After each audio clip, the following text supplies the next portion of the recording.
And yeah, so the plan is we're gonna just gonna have a brief intro about what we're doing, and the focus. So every time we're going to meet online, we're going to have a specific focus to look around street worship and just to guide our conversations. And I guess the hope is to have like an overview of just getting started and what people are sharing, what people are doing with street worship. And we're also going to be talking a bit, like every session, we're just going to be talking about the idea of the day of street worship. So hopefully you've read the email, but or saw the promo poster. But part of this vision is not just to gather online and to talk about street worship, but actually do street worship as well. So on Saturday, the 22nd of June, so it's a date to put in your diary if you want to get involved, is that we're going to be just inviting people, so everybody here, but also other people around the country, to get out on the streets where they are at the same time, 12 o'clock, to kind of commit to like doing an hour of street worship or more, and starting off by singing the blessing. And the goal really is just to get that kind of sense of unity with people involved in street worship, and just to kind of use our worship and specifically that song as a kind of prophetic declaration over the UK, and just to, pray a blessing over the UK. So just to flag that up now, because we'll be talking about it every time we meet, and near the time we'll get some more details as well. So just wanted to flag those up for now. And just to say, this really is a collaborative thing. So like, I'm aware people here have got different backgrounds, different church backgrounds, obviously coming from different locations. Some people are involved in street worship already and have different expressions of what that looks like. And that's one of the things I love about street worship. Some people use guitars, some people use cellos, some people use pianos, some people use like DJing, that kind of thing. So just it's really cool that there's lots of different expressions here, and also people here have got different levels of experience with street worship as well. Some people are thinking about doing it and don't really know what it's about. Some people have been doing it for a few years, and some people have been doing it for longer. But I just want to say, no matter what your experience or your expression or your level of or where you're coming from, we really want this space to be a collaborative thing. This is really we're trying to get a picture of what God is doing with street worship in the UK, and we really believe that everybody's holding one piece of the puzzle, and together as we bring those pieces to this place and we share what's on our hearts and what we're doing, we'll get a bigger picture of what God is doing in the UK with this stuff. So I'm really excited to be hearing from people and hearing their stories as well. And to that end as well, just in terms of it being a collaborative space, I just wanted to thank and introduce some of the team. So I'll be leading the sessions, but there's a team effort kind of putting this on and just chewing through what we're going to be doing and praying for it. So Tom from Bristol, if you give us a wave, Tom. Yeah, everyone. So this is Tom, and he leads street worship in Bristol, and he's going to be talking a bit more, but he leads Revival Climate Music. And there's Caroline as well from Bristol, and she leads EGS2 Blessed Nations. Hi. Hey, Caroline. And there's Myrtle as well from there's a theme here. Myrtle is from Bristol as well. So it wasn't intentional, but Myrtle is involved in lots of things. So Myrtle, Church Without Walls, Bristol Healing Rooms, and National Heart of Worship. So so a big thank you to those guys who have kind of helped me just shape what this is and been praying behind the scenes as well. And it's also just wanted to highlight Adrian. You're in the bottom left-hand corner. Adrian was a part of Worship on the Streets when I was doing it in Newcastle, and she's a part of the kind of my support team who helped shape the vision again from the bigger picture of what I'm doing, and pray for it as well. We might have a couple more, Nigel and Susan from that team as well, but they haven't joined yet. So just to say, this is a collaborative effort, and we really want it to be a collaborative space for everybody to share. So really excited. You're all very welcome, and I hope as we kind of gather each month that we get a sense of what God is doing, and we're able to encourage each other and to pray for one another, and just to learn from each other what all the lessons we've been learning as well. What I'd love to do is just share a bit of my journey with worship on the streets, And then I'm going to hand over to the team I've just introduced to share some of their story. And then we're just going to invite people to share where they're at as well, just to share some of their journey as well. But yeah, so for me, I started worship on the streets. It's coming up 10 years ago now. 2014 was my start of the journey. And I had never heard of anything to do with street worship when I just spent a year and a half in Indonesia and was praying about, God, what's next when I'm coming back to the UK? I didn't have a job, didn't have anywhere to live. My wife was doing a PhD, so we knew what she was doing, but I didn't have a clue really. I was just praying and waiting on God. And I had a sense that it was going to be something to do with worship. And so when I got back to UK, I started looking for worship leader jobs in churches. That's the kind of the model in the church in the UK that we have. So that was a natural place to start looking. But I had I guess what I call a vision, like an experience of God, where He spoke to me really clearly about making worship accessible to people outside on the streets. And I didn't really have an understanding about it, but I just knew that that was the first step to explore that. Eventually, we moved back to the UK, and we moved to the Northeast, and I connected with Burn 24/7. Some of you guys will know Burn 24/7 groups. Some of you own Burn 24/7 groups, it looks like. And I met the guys in Durham, William Bing, who leads it. And I didn't know what the plan for the day was, but we started up in his house, just worshiping for a few hours. Then halfway through, he said, we're going to go on the streets now and worship there. And if I'm honest, my first reaction was, that sounds great, but it's definitely not for me. I'll go home now. So I was a bit like, not really sure about it, but not too interested either. But as I was kind of thinking about going home, I just had this kind of, I guess I know it's God now, but at the time, just curiosity, just like, okay, I'll go and just check out what they're doing, help them set up and all that kind of thing, and just, stay around for half an hour. So I went down into Durham city centre, and they set up worship, like all the worship gear, and just carried on worshiping. They had like everyone was doing an hour slots. And what I thought was going to stay for an hour, and I ended up staying for about 7 hours. I was the last one of the last to leave. And it was during the last guy who led that worship slot that God spoke to me and said, that's what I want you to do. And I was really excited, but also really like, God, this isn't really a job. I don't know what you like. It sounds cool, but I'm supposed to be looking for a job, not like a hobby, I guess. But I went home to my wife and said, I think God wants me to do something with like these guys were doing, just go on the streets and worship. And the more we chatted about it, the more we were like, there's something in this. But we kind of just said, God, if you want us to do it, we want to see it in the Bible first. Like we needed a foundation, a stronger foundation than just seeing other people do it. And so we prayed and just read through, just as normal, kind of search the scriptures to find something. And it wasn't till probably a few weeks later that we came across Psalm 40, verse 3. And it said, He put a new song in my mouth, a hymn of praise to our God, and many will see and fear and put their trust in the Lord. And that was the green light I needed, that you get the worship in the first half of the verse and you get the evangelism in the second half. So from that point on, that was the end of 2014. I just started going on the streets and to worship. And I didn't have a clue what I was doing. I just knew that's what I was supposed to do. But I had a sense that I needed to learn about it, not just do it, but also find people who are more experienced in it. And that was one of my challenges, was there wasn't many people doing it back then. There was one of the guys I met in Durham, and they were real encouragement. And the only other person I met was Steve Abley, who some of you will know, who leads the National Heart Worship. And just to say, he's written a book called The Return of the Musical Prophet. And if you haven't read it, it's definitely worth reading. I'll send out a kind of follow-up email, but it's definitely worth reading. Yeah, some of you know he's an amazing guy. And his book was a massive encouragement. It would put language to what God had called me to. So apart from that, there wasn't anybody. And while I was getting kind of frustrated and like, God, I need resources, I had a sense that he was saying, Aaron, I don't want you just to do it. I want you to be a part of resourcing the church for it as well.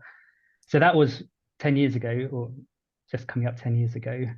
And so what we're doing in these sessions is a part of what God has spoken to me years ago. And that's why I'm really excited. Sometimes God speaks and it takes a long time to come to fruition. But that's very much what this space is about. It's like, let's get together, let's learn from each other. And so we're not alone. So when God calls people next year or 2 years or 5 years down the line, there's a family of people who are experienced in street worship to welcome them and to kind of lead them into that as well. So that's part of my story. I'd love to just invite the team members just to share a bit of their story as well. Myrtle, do you want to go first? Okay, it's very interesting to hear, Aaron, when you started. Like I was just thinking earlier today, I think I probably started around 12 or 13 years ago, but not in the UK, just not in the UK at all. Um, Randomly, I went to Israel. I'd never been abroad apart from France about once. And there, I didn't know what I was going out to. I was called to go out as a worship leader from the UK, and I found myself working with a whole load of Asian dancers, and we did everything outside. It was all outside because they were, wonderful dancers, and I was just completely thrown into it. I hadn't even given it a thought. So then we did it there, and then I must have travelled every year for about 5 years in Nepal, went all round the ring road at Kathmandu, playing my clarinet, and walking, and we just did stuff. And then I guess bringing it into the UK maybe 5 or 6 years ago, when I moved from one healing rooms in Yeighton, Chipping Sodbury, to Bristol, we began to do a lot of healing outside, and my thing is worship, so that was my thing. So just took the keyboard out there, and the rest is history. It's just so exciting. It's just such a draw for people, that want to come and play the keyboard. We particularly did it in a really horrible drug addict infested area called the Bear Pit, which is a big roundabout right in the center of Bristol. And it was a horrible place. The addicts were lying on the ground all the time. There was some absolutely horrible sort of new agey tents and things, and the atmosphere was thick with darkness. And in fact, they were even doing stuff like injecting themselves in front of us. Wow. And I just thought, what? I just said to God, I think it was one of my first times, had the keyboard, what shall I play? And it was very much about the cross. You wouldn't think, you'd think you don't want to do that. You want to go there. You want to pick something that's a bit more cool and doesn't mention Jesus and certainly not his blood. So it was just like bizarre. And then we just literally noticed the atmosphere changing as we worshipped. And we've now, the whole place, I mean, Tom and Caroline can say, the whole place has completely changed. There's planting, there's flowers. They've pulled a horrible statue down there. The whole place has literally changed over the last 2 years since we've been worshipping there.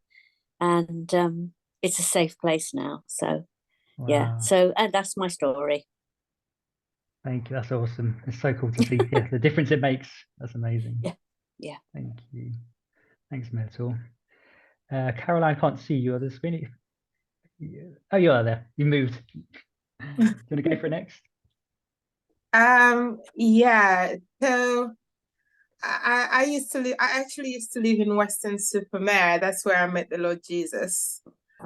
And I used to spend a lot of time praying and worshiping God. And one evening, as I was worshiping God, because God gives me prophetic pictures that I can draw, and I had this picture of me singing. There were just people all around, and I just got born again, so I didn't know what on earth was going on. I just kept drawing these pictures, and then somebody told me, oh, that stems from your relationship from God. So I didn't really think about it then. So before then, I was living in Bristol, and then I moved to Western. This is what I mean, that I was brought back to Bristol. So after I met Jesus, a few months later, I moved back to Bristol. So it was funny, like when God started really bringing that picture to life. It's like when I used to go out in town shopping and, you know, just walking around, I used to see people basking.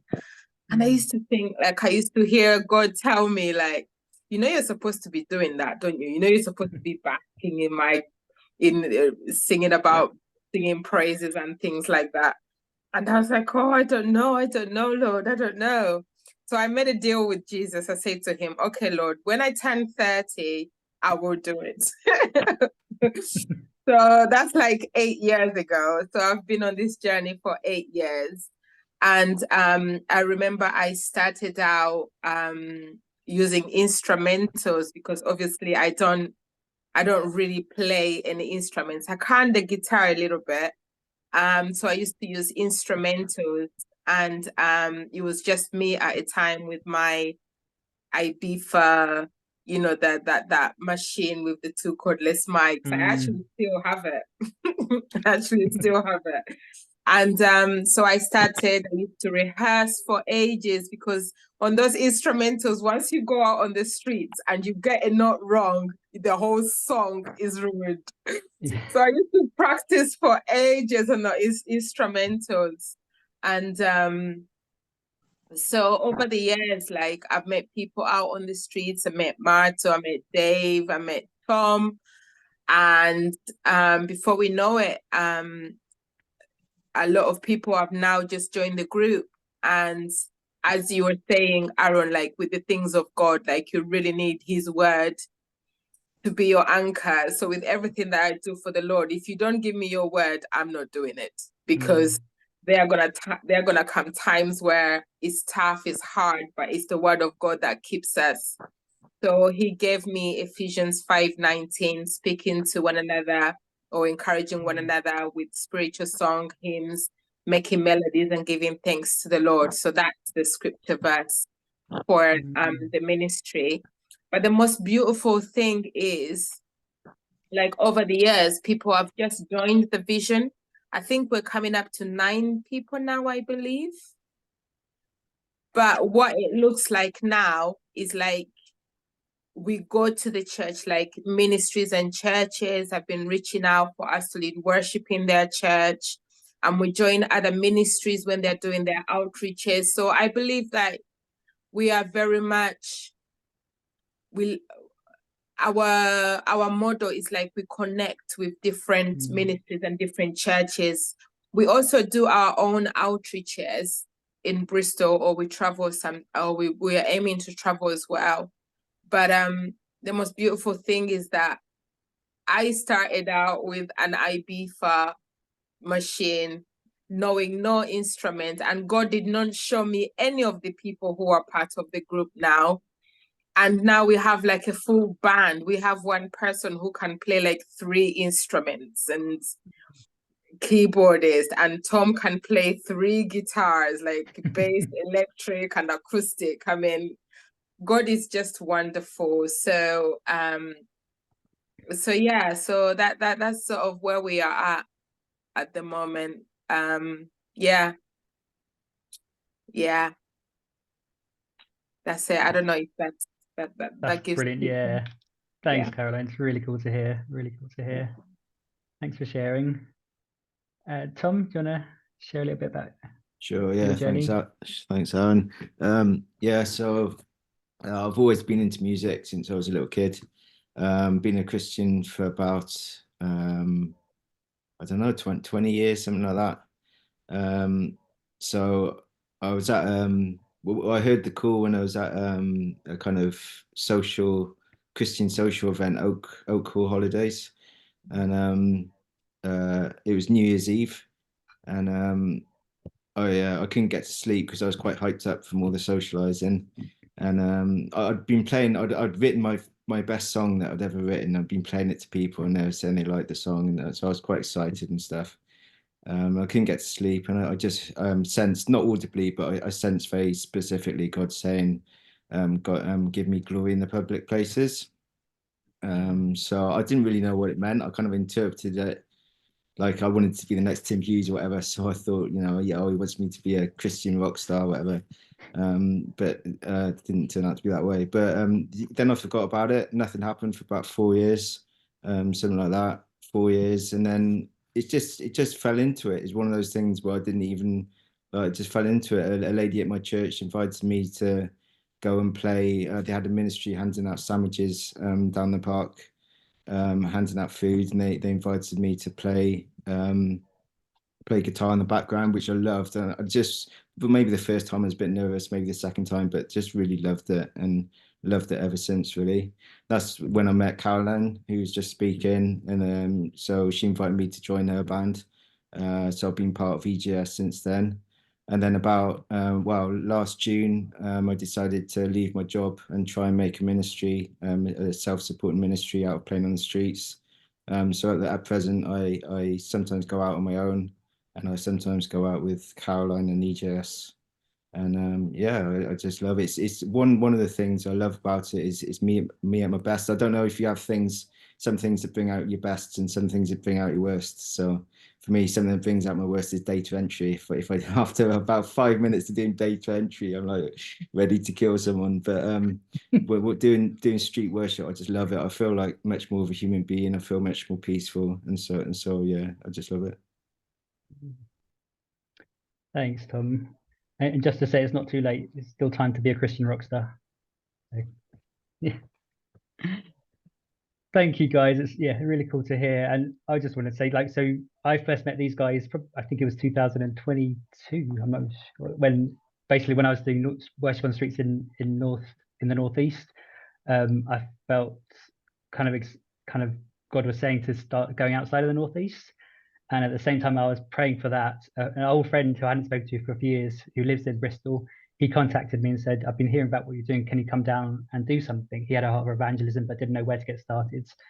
So we kind of chatted on Zoom, and we just said, let's just see if there's anybody else around Bristol who does street worship or who wants to get involved. And it was amazing just to meet these guys, and it felt like God's hand was on Bristol to raising up street worshippers. It was amazing to see so many people doing it and had a heart for it and so experienced in it. So it was a massive gift to meet these guys, and we had an amazing time 2 years ago, and then last year as well. So yeah, it's been really cool to meet these guys. So yeah, welcome everybody who's just joined us kind of a few minutes ago. It's really good to see you guys. Steve, we've already talked to you about you already, so, and a book plug as well. So it's great to see you. And great to see as well, Nigel, Susan. So these are the guys I mentioned who support me and pray for me and have been really key for me in shaping what worship on the streets is. So it's great to see you guys as well. Yes, I would love to hear from everybody else, or anybody else rather, if people will want to share their stories about, I guess, why they're here and what, any experience that you've had with street worship or what you felt God saying, or if you haven't stepped out and started doing it, if there's something stirring in you, we'd love to hear what that is as well. So I know some people's stories, so I don't want to pick on anybody, but does anybody want to go first and just share some of their journey with street worship? Chris, you got your hand up. Do you want to go for it? Right. Hello, everybody. So, like I said, my name's Chris Maud, but Emily and Aaron know me as man with the cap because I always wear a cap. You don't wear a cap in church. I do, and a hat and whatever. So I'm known as man with the cap. I don't think Aaron's ever seen me with the cap off or heavily off. So I first met Aaron through worship on the streets, through some people from the church. Came along with them, and I met Aaron for the first time. Become really good friends for the last couple of years, and then I joined Aaron on worship on the streets, playing the cajon, the percussion instrument, the cajon. So that sort of led me wanting to sort of concentrate more on percussion instruments. I think at first, Aaron, I couldn't really play the cajon that well, and then I got better as time went on, and now I play drums in my church or Sunday worship.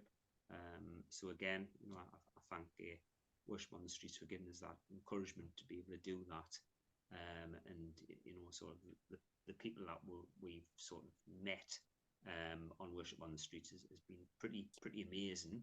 I haven't been able to do it as much as I did because of work, but I was out last week in Blythe, and it was nice to do that again on the Cajon.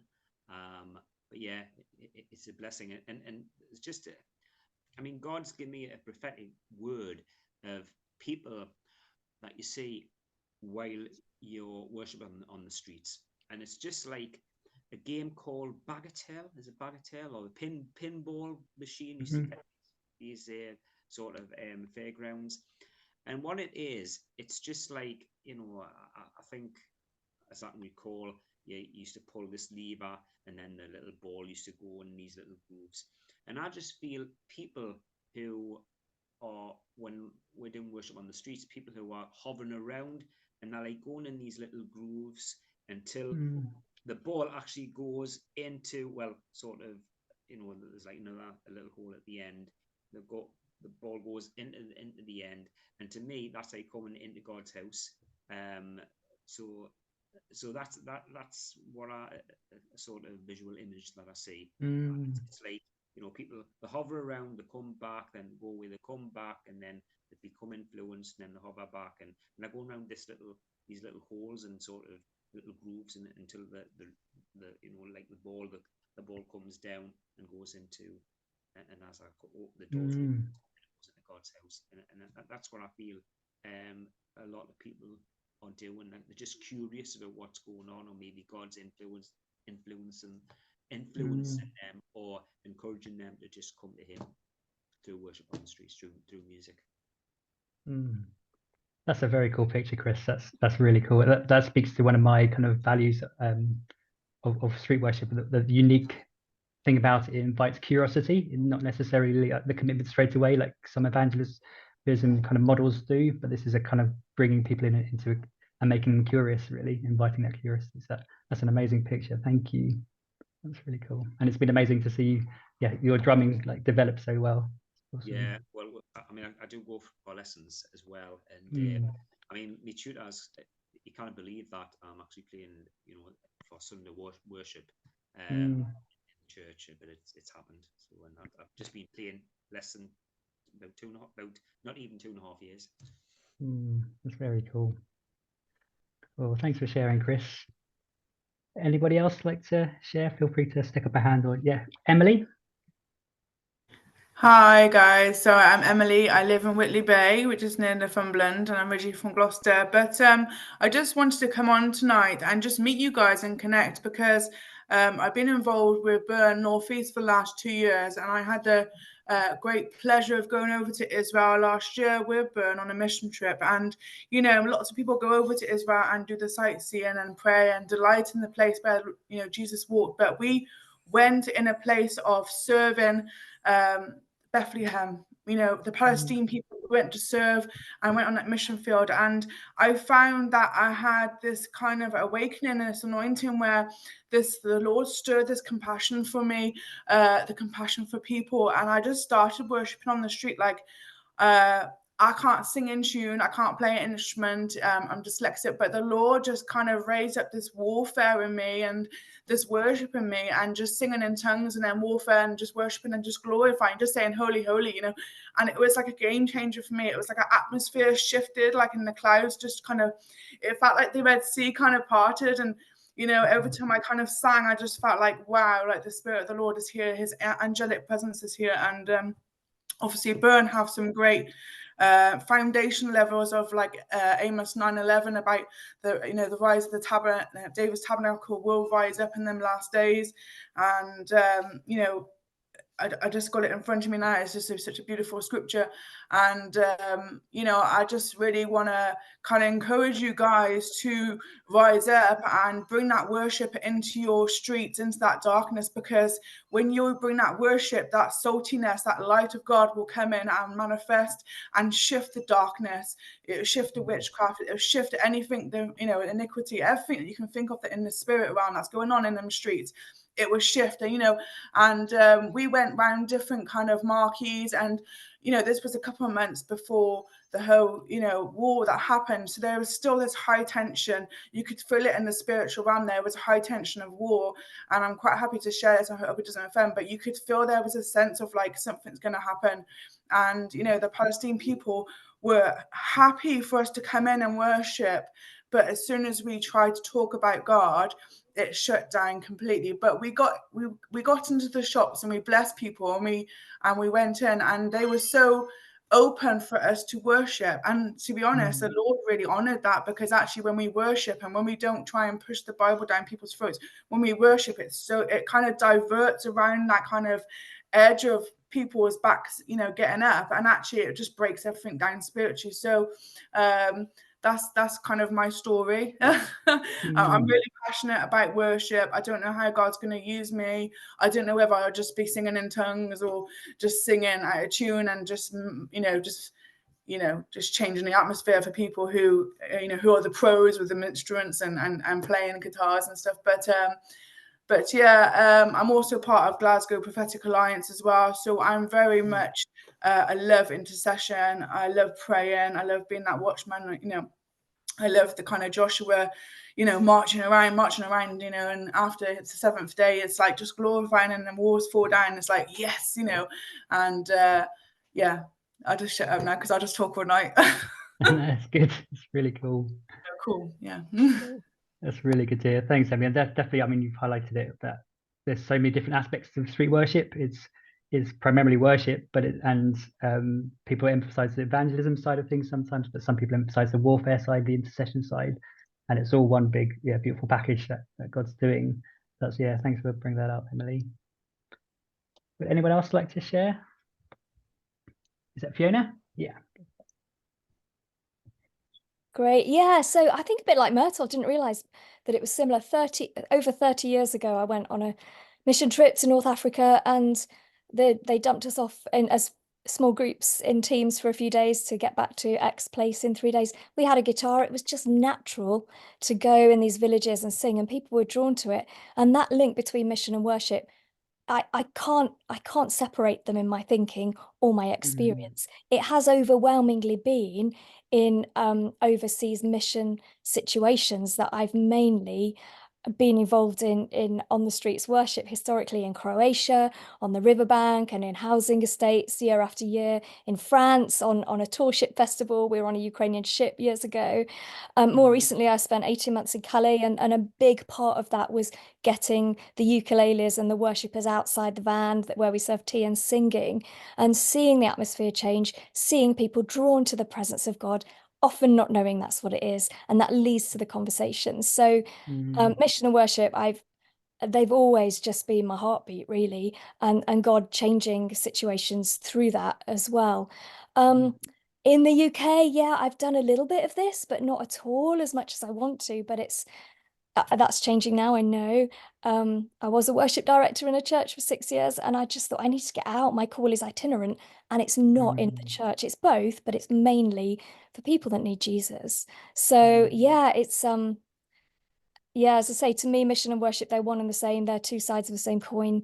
And it's really exciting seeing this ongoing flow of how more and more people are catching it, and they're realizing this is what's going to change the nation. The presence of God on the streets, people being impacted by encountering a God. They're not going to walk into a church, but they'll encounter God. And from even my school days, we had Holy Spirit days and evenings. I mean, I didn't realize until I left school and went to uni that not everybody had thriving Christian unions in their school. It wasn't a Christian school. One of my friends had a real encounter with God because we invited her to a Holy Spirit evening, and she was impacted by the worship. Another friend a number of years ago heard the worship coming out of Mariners Chapel in the middle of Gloucester. In fact, his toddler son dragged him in, and he ended up finding Jesus. So just the power of, it's the encounter with Jesus, isn't it? And that's what we bring in the presence of worship. And I've never done this on my own, and I don't think I should. I'm a firm believer in team. Jesus sent us out in 2s and 3s. So hats off to those of you that do. For me, it's got to be with team. And finally, I feel I'm connecting with people that have the same heart. So yeah, hoping to do loads more of it. Really excited to be on this call today. So thanks for hosting, Aaron. Thanks for sharing, Fiona. That's amazing. It's really cool to see your passion for it. I watched some of your video with Myrtle. You guys did a live on National Hour Worship. I think if you guys do that on the streets, it'll be amazing. It'll be so cool to see. So that's really encouraging. Thank you. Caroline, did you have your hand up for a question? But we'll come to Chris and Rose in a minute.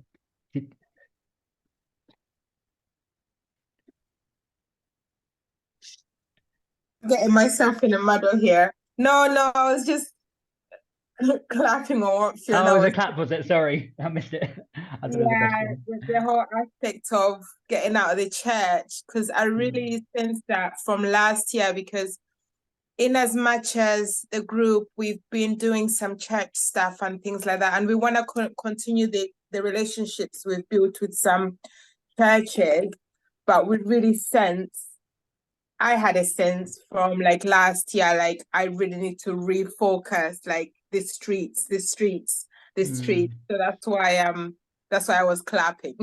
Yeah. Get out of the church. Get on the streets. Yeah. Yeah. I've been re-listening to the old Delirious song, "Open Up the Doors" and let the street, whatever, I can't remember the words now, but yeah, like we sang that in the 90s, and it's like taken us this long to start doing it. So yeah, it's exciting times. Chris, do you want to share a little bit? It's nice to see you. Me and Chris have chatted on the phone, but I don't know what Chris looks like, so it's nice to meet you. Hi. Thank you for just this is just amazing. Like, just it's crazy because so many people on this group I've just been speaking to this week, and it's just God's drawing our hearts, drawing us together. We've got a heart to just get out on the streets and just declare His glory. So it's wonderful to see. I guess my story started when I got saved. I was always into music in the mid-90s. It just kind of organically happened because there was our church that I was involved with were doing ministry on the streets. So it was just natural for me to just pick up the mic and do a bit of rapping, and that was my way of evangelizing. I wasn't so cool with chatting with people, but I felt more at home with that. Not really worship so much until kind of about 2018, 19. Got invited to just come along and do some work with a team of evangelists on the street, but with some mics, with mics, and was doing rap, but it just kind of organically turned into worship, really, because I just thought I haven't got anything else to say. I just want to tell my God how good He is in front of, just here. And when we finished that day, I just remember thinking, if I could do this every day for the rest of my life, I would give up everything, because it's just simply the best. And people were responding, and people were coming up, conversations were happening, and it was the presence of God that was doing it. And then 20 lockdown came, and we were told that we couldn't gather in His name, and that just, I was sick to death of Zooms, and a few of us decided, well, let's get a sound system together and just put it in a van, and we can drive wherever we want to, and we don't have to be indoors. So it forced us on the streets, and we ended up going to Jesus Fields Festival, and that was the opening of it, really, because Dominic Muir, his whole team were like, we're going on the streets this afternoon, and there was worship on the streets, and it ended up that was like an opening for us. The back door came open of the van. We were playing gospel house music, and most of the people there were people who've come out of drug addiction and stuff. So it was a party in the streets. Everyone had been locked down for a long time. It just kind of exploded from there. And 2021, it was just like all every week for about 16 weeks. We went to different cities, and there was whole dozens and dozens of people who had the same heart, and we would see each other, not specifically organized, but we would just end up turning up because the next outreach was here, there. And what we were seeing was that people were really getting affected just by the worship, and there was all people were having conversations with other people and leading people to the King, and sometimes there was baptisms if it was at the coast at the end of the day. And it was just amazing to see God's hand moving just out of from a completely collective effort of wanting to serve Him through evangelism, prophetic and worship. But just in the last couple of years, God's really kind of shifted the focus onto let's be intentional about partnering with people in different cities. So God just put Steve Abley was one, actually. It was great to meet Steve and to hear his heart. And as soon as I met Steve and all of the National House of Worship, I'm like, oh, I found my tribe. these guys, you know, really clicked with everyone. But yeah, it seems to be God's kind of led us down this path of let's see, you know, where the need is. Let's partner with the church in different cities. Let's come and agree with what God is saying for them, and just worship, and just, you know, because a prayer of agreement and it is powerful and effective, as we know. And sometimes we know that God's said a promise, and the only thing we can do is to thank him for that. And we've got lots of examples in scriptures, 2 Chronicles 20 being a big one, where God has just done the work, where the people have come forward and they've worshipped him. So yeah, I'm looking forward to looking forward to meeting up with you, Aaron, and lots of other people in the coming months. Thanks, Chris. That's awesome. It's really cool to hear some of your story, and I love what you do. Kind of, I still can't remember what you call it. I call it DJ worship, but what do you call it? Electronic worship. Electronic worship. Yeah, it's amazing to see us. You grew up on some of that music as well, so it's cool to see that being used in worship. Thanks, mate. Rose, do you want to share a little bit? And then we'll go on to you, Kat. I'm glad you asked Chris first, because actually my part story involves Chris. So, hey Chris, nice to see you. I don't sing, I don't play an instrument, but I do flag and dance. And so when lockdown happened, us flaggers were also kind of forced to flag outside and dance outside. So lockdown 2020 for me, I felt God called me to take my flags and all my other bits and pieces that I use in dance onto Blackheath Common. And I thought, oh, this is great. I'll be able to, you know, there will be like big gatherings and it'll be really amazing. And that didn't happen. It was just me and one other person. But then what happened then was I then connected with her and her evangelistic team. So would flag in high streets. And the response to that is pretty amazing, because obviously people have never seen it before. If you're not in church, you've never seen flags before. So, you know, people were like, well, what are those? And so you're able to share your story and share why you use them. And then a couple of years ago in August, I met, and I know some of you know Rosie Neve. I met Rosie at Rig. And that was the start of an amazing journey, where I ended up with Chris and Chantel and all that, and up at Lake Bala. And I ended up for, let me just check with husband, it was about 2-3 months when I was going here, there and everywhere. I think about 2 or 3 months where I ended up in Southampton and Bristol. So I met Myrtle at Bristol and took the flags, and yeah, it was a really good, I really enjoyed doing it. I think as much as I also love to sing, I think my calling is flags, is, you know, just releasing it, like Emily was saying.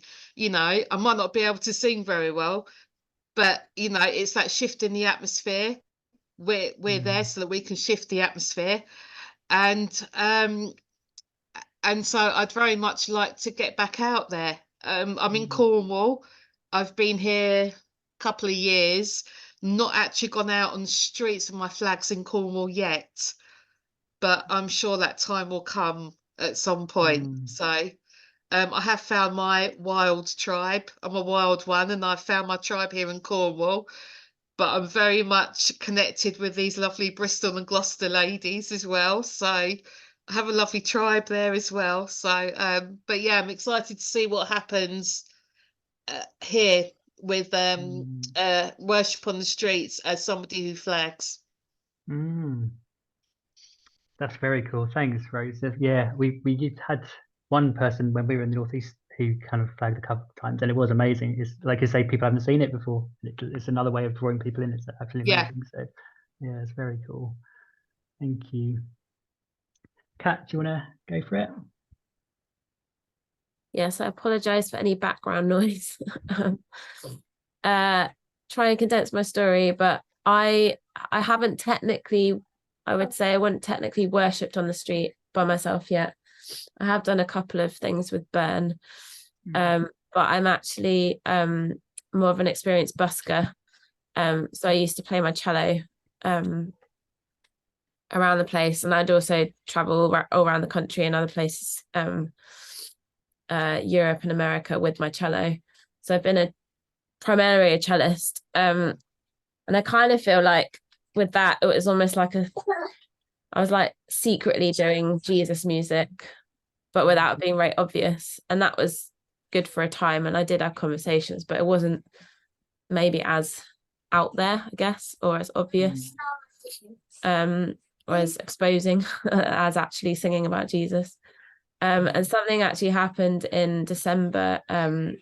Weirdly, my mum was in hospital, and I was in the ICU corridor. She's all right at the moment, actually, but it was looking quite grim. And I had this moment where, like, it's like noise got released from me. It was in crying, but it's like all I could explain a few weeks later was that something got unlocked. I went back to the original Davidson album, and there's a song that Lydia Dukas sings about releasing a sound and something unlocking. And I honestly felt like something just shifted, and all I could think about was something about releasing something out of my voice. Was going to do something, and then I can't really sing and play cello very well. It's quite difficult because they're both voice instruments. So I play piano. I was like, how do you play piano on the street? It's like such an unportable instrument. So I decided to make this sort of, I guess, vision happen. I needed to then get the instrument. So I have now got my portable keyboard. I have all the other stuff because I was busking before. And now I'm just waiting for the weather and to not be ill.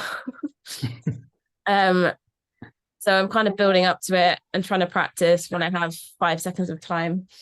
But I just, at the moment, because I'm on my own as a solo, I guess I feel like connecting in with other people who are doing a similar thing for me is, I guess, making sure I'm not by myself in it. And just having that support that it's not, because I feel like even some people at church don't get it. They're just like, that's a bit weird. Why would you do that? And, and then people in the street might think that's a bit weird. So it can be quite a lonely thing to do. So that's what I kind of wanted to connect in with other people doing something similar. And it's really good to hear stories as well, of it, being so powerful. And also knowing that you don't have to be perfect, because I think sometimes you have to be like really good. And piano is not my main instrument at all. I can just about play enough to get by. It's mainly as a backdrop, because I think it was Caroline that said playing to instrumental backing tracks is quite an effort, and I did that with my cello a lot, but it doesn't fully allow you to be free and to move. And I really want to be like, this is a Steve thing, like what's the atmosphere, what's happening, what needs to be played right now in this moment, who's walking past, and like not just have a set list or a bunch of tracks already piled up. I really want to kind of flow as I would in a Burn set or a spontaneous worship set normally, but on the street. And I even think there's something with my voice where it's not always going to be words, it's going to be like moanings and groanings and all kinds of, like, I'm not quite sure yet, but yeah, so that's kind of where I'm at with it anyway. My cello's not been played for maybe however old this person is here. But I just feel like it's supposed to just kind of be on the side at the moment. Like I'm actually supposed to be doing this at the moment, even though that was my thing for such a long time. So it's quite scary. It feels more exposing. It's coming out of you rather than behind an instrument. So yeah, that's where I guess would appreciate the encouragement. Yeah, that's me. That's cool, Kat. Thank you so much for sharing. You're going to be in high demand with everyone knows you're a cellist now. So, yeah, thank you for sharing. That's really, really cool. Great to hear. Steve, do you want to go next, and then Michael will finish with you? Okay. Yeah, sorry, I didn't get here until after the beginning, but I just felt God wanted me to thank you for all the sowing in that you've done, for all the pioneering that you've done on a massive scale. Aaron, you've done it, but everybody in this call has done something really amazing. They've invested in what the Lord sounds like. They've invested in his word. They've invested in his sound and his song. And it's no small thing to get out onto the streets in front of people who you don't even know, and whatever their reaction is going to be, and you actually stand there, and you stand because you stand, and you go for it. And I just think it's I just want to bless you in Jesus' name for whatever you're doing, and being authentic as well. You know, you're not the sort of people who just go through a standard set list, but I can see people who will actually release some of their own sound. And Kat, some of the moanings and the sounds that God's bringing from you, and those sort of things really change atmospheres and really change what's going on, and they correct atmospheres as well. So I just want to thank you. I believe God's thanking you. I really do, because not everybody does it. People have a choice whether to do it or not. And it's people like you will look back in 30 years and remember the times when there were only a few people doing it. Do you remember that? When there were just a few of us, and now the streets are full. And I just think that's your inheritance. I really do. So bless you. Amen. Thanks, Steve. That's really cool. Thank you for sharing that. Yeah. And just to pick up on what you said again, Kat, about and you said, Steve, about the groanings and the noises. I just remembered one of the most amazing times we had in Newcastle. We were setting up in city centre, and I think we've just done on our first song. Jerry, who used to sing with me, she just started humming into the mic, and halfway through the song, a guy stood in front of us with tears in his eyes, and obviously we did our song finished, and we just said, "Are you okay?" And he said there was something about the humming that unlocked something in my heart, and I won't go into it, but he shared some of the stuff, some of the history in his family that went back 10 years, and he said whatever was going on with that humming, it unlocked something, and it brought like some healing. So yeah, it's so powerful. Yeah, cool. Michael, shall we finish with you? I'd love to hear what I've lost you. Yeah, I mainly put my hand up when I did, just to sort of encourage Kat a bit. I'm sure you'll find this interesting, but just literally, if I go out the door, just a few yards away from me, is where Lydia lives. She's my next door neighbor. So Lydia Decas. So just wanted to encourage you with that connection with what you were sharing as well. And I just think I think for me, just condensing down really down to thinking about worship on the streets. I've probably been, as I said, I'll leave a lot of past side out of it, but sort of been through a bit of a sort of birthing passage with this, I think, where I'd been involved in quite a lot of church ministry circles that were quite free, that were quite progressive, had a level of creativity that was in it, and so developed a sort of quite sort of varied and flexible approach to both music making and worship expression. And I think that, sort of went through a period where that was often valued because it was creative, it was sort of adding different elements to things. But then recently I've just been through a whole sort of kind of in the shifting sands of being in different ministry circles and different church moments. It's like I started to get shut out of everything because I was doing things differently. It was sort of like, oh yeah, really appreciate what you're doing, but we want it to be this way, you know. I don't want to, I think you know what I mean. We want it to sound like this, and it runs along these tracks, and we don't go outside those tracks, etc., etc. And so that was very disillusioning. And, you know, it's one of those things thinking, you know, did a lot of soul searching about, you know, was it my fault? Was it my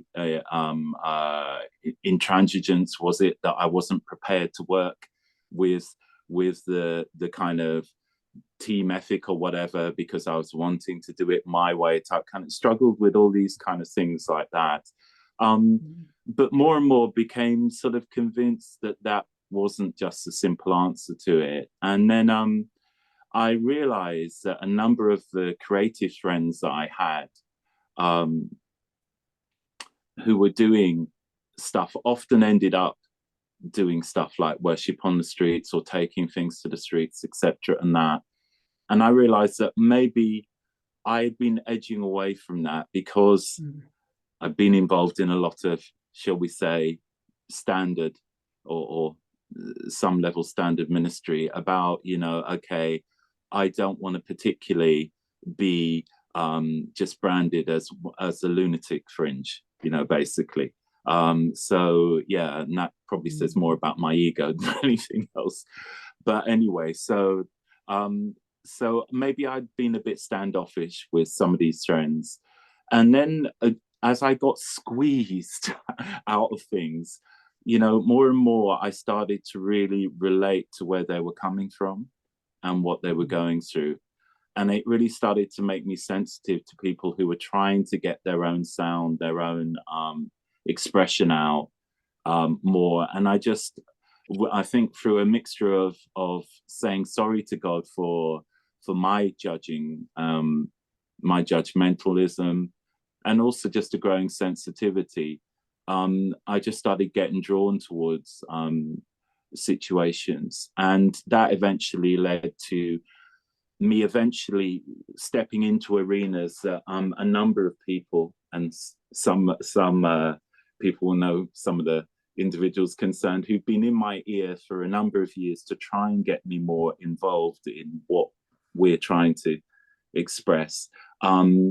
And I've been sort of, yeah. And I just decided, oh, no, it's time to start doing this. It's time to get out there and do this. So that sort of led me into fresh relationships. I think being prepared to step out and, you know, and just started to go into one or two street situations and bring my sound and what I have to offer in those circles. I think some of the things are just built to a head, like a lot of the musical expression, because I like to use a lot of variety, got a very, I would say, a wide sort of appreciation of music, like music of many different styles and things, and like to try and incorporate from lots of different cultures. I think I've always been building this sense of I'm doing it partly as a prophetic statement that all nations and all people are welcome before the throne, and should be, their sounds should be heard. I've always had a passion about that, and but I think it's you know, just more and more become time. Well, you know, it's not just then saying that; it's also then releasing that sound so that all nations can come. And so yeah, I've got a lot of energy on just not being restricted in the sound that we give forth. And, you know, for me, the way I would try and do that is obviously try and be sensitive to the Lord's leading, but also I think try and break some mentalities that we have about what the sound sounds like. And actually, really, I've become more and more convinced that creativity is so attractive to unbelievers. And I think God's almost set me up. He's sort of sort of burp me out of some situations. So I have to sort of mine a bit more. So that's enough of me waffling. So thank you. Thank you, Michael. That's really, really cool. Thanks for sharing. I think you're totally right. There's something about, yeah, stepping out of the box and stepping to that creativity. And I love the church, and I work with churches, and I love leading worship in churches. But there's something about on the streets that there's a freedom that we don't often experience, and stepping out into that is amazing as part of this journey as well. So yeah, thanks for sharing. It's really cool to hear everybody's stories. It is 8:30, so if people need to go, do feel free. Yeah, thanks, Kat, for joining us. It's just amazing to hear the stories and see those themes. I think Tom, you mentioned already that changing atmospheres seems to be a common theme amongst lots of, see you later. Lots of people's stories, and releasing the sound as well. It seems that it's exciting to see what God is doing with that, and again, just that creativity, that freedom that he brings when people step out and release that sound on the streets. So it's really encouraging to hear. I do want to finish soon, but I'd love to share a video which really picks up on what Steve said. And Steve, if you're right, I'd love for you to finish by praying, if that's okay for everybody. But I just want to share a video. It's a video that I watched years ago, and one of the most common videos I think about when I'm on the streets. And yeah, it really, as I say, it ties into what Steve shared. When I was kind of thinking about tonight, I just felt exactly what that sense of God just wants to bring, that sense of identity and calling, and just that thank you to each of us. It's a lonely place on the street sometimes, and one of the reasons of doing this on Zoom is that we can connect with other people around the country, because there's may not be many people doing it locally wherever you are. But God sees it all. And this video is a video, it's from about 16 years ago, of a guy called Joshua Bell. The classical music fans amongst you might know him. He's one of the most famous violinists in the world, one of the top musicians in the world. And he gets to play around the world. His violin that he plays is $3.5 million, I think it is. So it's an expensive violin, as you'd expect for somebody of his caliber. And yeah, he plays to thousands of people around the world. And as an experiment, he went into a New York City subway and did a set there. So what we're going to watch is kind of a quick version of his sets. Let me just oh, I lost you. There we go. Version, sound, and that one. Okay. This is Dave. Can you guys see that, right? Company about to use Grammarly. Good. Yeah. Maybe full screen. Or... Oh, yeah. Okay.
Cool. Yeah, it's a video I often think. Oops, still playing. Sorry. Cancel. Yeah, it's a video I often think about when I'm on the streets. It speaks to me of like of all the people that walked past him, and only one person recognized him. I think he played for about an hour, and I think he made £30 or $30 rather. And you know, he charges thousands for his concerts, and yet he made $30 on the streets. And his violin was worth $3.5 million. And I guess for me, it's an encouragement that our value isn't in the response that we get on the streets, it's in who God has made us to be. And we're worth far more than that $3.5 million. So it's just something to, for me, that's a foundation to stand on as we're starting this journey, kind of meeting together. And when we're on the streets, just to remember it's our value comes from God and he sees it all as well. So thank you for sharing your stories again. It really is cool to not just hear them and see the themes, but also just to see the passion. It's really exciting to see what God's up to. So we're going to finish there, but I'm going to ask Steve, if you're able to pray for us, that'd be brilliant. Sure. Before we finish. Thanks, Steve. Yeah. So Father, I thank you that sound is at the heart of everything you do. It always has been in history and it always will be in the future. That sound is the heart of your works, Lord. And I thank you for these people on the screen now and where they are in the UK, that they are at the centre of one of the most powerful occurrences that's going to happen in the United Kingdom. When people start to understand what their sound does in the atmosphere and in people's lives and actually in the supernatural. And I just ask you, Lord, that you will cause us all to dig deep into those electromagnetic signals that surround everything, and that we'll begin to see what you've got inside us and what you've got for us to use in your name, Lord. I just pray that everybody sleeps well tonight and that you will fill them with dreams of greater and greater things, not because we're driven, but because we're content to see your kingdom established finally in the United Kingdom, Lord, and everywhere else, but the United Kingdom is our nation, Lord. And I pray finally you will release new songs and new sounds out of every single person on this call. You will increase their capacity and you will increase the depth of the sounds that they're bringing out, Lord. And that the creativity and the authenticity will just come as second nature to everyone. In Jesus' name, just bless you.